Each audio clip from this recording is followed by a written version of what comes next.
оттек алу.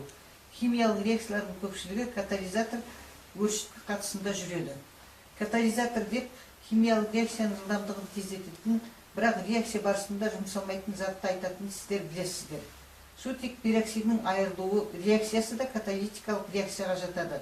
Сутек пероксидінің айырылу реакциясының өршіткісі ретінде марганец 4 оксиді, марганец 12 қолданылады. Енді сутек пероксидінің каталитикалық айырылу реакциясын орындайық. Стаканға сутек пероксидінің ерітіндісін құйып аламыз.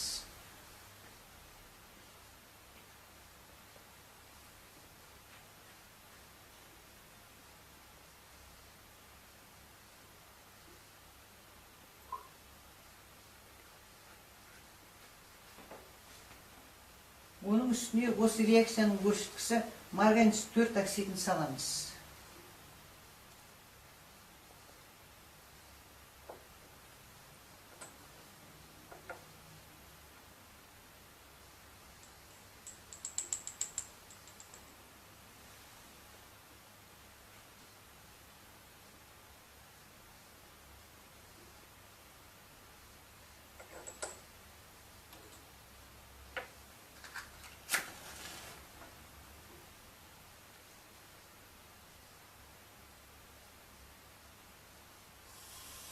Газ бөлінгені реакцияның жүргенін дәлелдейді.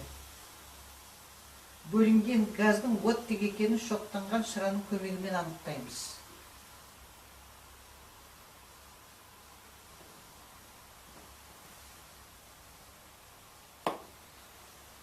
Шыраның лап етіп дыбыс бөле жанғаны химиялық реакция нәтижесінде оттек түзілгенін дәлелдейді.